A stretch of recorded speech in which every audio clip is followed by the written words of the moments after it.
தற்கொலைக்கு முயன்ற ஈரோடு நாடாளுமன்ற உறுப்பினரான மதிமுகவைச் சேர்ந்த கணேசமூர்த்தி கோவையில் உள்ள தனியார் மருத்துவமனையில் சிகிச்சைக்காக அனுமதிக்கப்பட்டார்.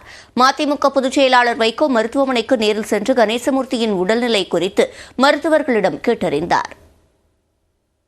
2019 ஆண்டு நடைபெற்ற மக்களவைத் தேர்தலில் ஈரோடு தொகுதியில் திமுகவின் உதயசூரியன் சின்னத்தில் போட்டியிட்டு மதிமுகவைச் சேர்ந்த கணேசமூர்த்தி வெற்றி பெற்றார். இந்த முறை ஈரோடு தொகுதி திமுகவுக்கு ஒதுக்கப்பட்டுள்ளது.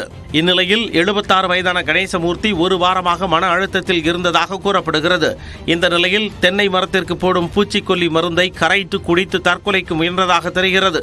இதையடுத்து அவர் கோவையில் உள்ள தனியார் மருத்துவமனையில் அனுமதிக்கப்பட்டுள்ளார். திமுகவிலிருந்து வெளியேறி மதிமுகவை வைகோ தொடங்கிய நிலையில் கணேசமூர்த்தியும் திமுகவில் இருந்து விலகி மதிமுகவில் இணைந்தார். விஷமருந்தி தற்கொலைக்கு முயற்சித்த மதிமுகவைச் சேர்ந்த எம்பி கணேசமூர்த்தியை அக்கட்சியின் பொதுச் செயலாளர் வைகோ நேரில் சென்று சந்தித்தார். கோவையில் உள்ள தனியார் மருத்துவமனையில் கணேசமூர்த்தியை பார்த்த பின்னர் செய்தியாளர்களிடம் பேசிய வைகோ, கண்ணின் மணி போல திகழ்ந்த கணேசமூர்த்திக்கு மக்களவைத் தேர்தலில் போட்டியிட வாய்ப்பளிக்க முடியாவிட்டாலும் சட்டமன்ற தேர்தலில் அவரை களமிறக்க மனதில் எண்ணியிருந்ததாக குறிப்பிட்டார்.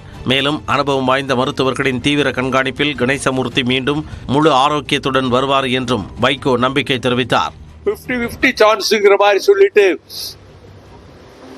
இது மாதிரி கேசஸ் இங்க பிழைச்சிருக்கிறாங்க. அதுக்குரிய எக்யூப்மெண்ட் நம்ம ஹாஸ்பிட்டல் இருக்கு. அதை வச்சு பயன்படுத்தி இது பண்றோம். கொஞ்சம் பிபி குறையுது, அதனால நாங்க செடேஷன்ல வச்சிருக்கிறோம்.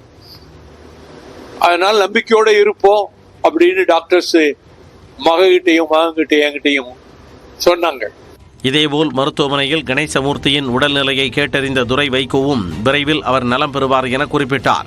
கொஞ்சம் டைமாக இருந்தானா ரொம்ப கிரிட்டிக்கலாக போயிருக்கும். பட் அந்த டயத்துக்குள்ளே அங்கே ஈரோட்லேயே அப்டேட் ஆகி அங்கே ஸ்டமக் வாஷன் பண்ணியிருக்காங்க. ஸ்டமக் வாஷன் பண்ணி கொண்டு வந்துருக்காங்க. எம்பி கணேசமூர்த்தி தற்கொலைக்கு முயற்சித்த சம்பவம் அரசியல் வட்டாரத்தில் அதிர்ச்சியை ஏற்படுத்தியுள்ளது.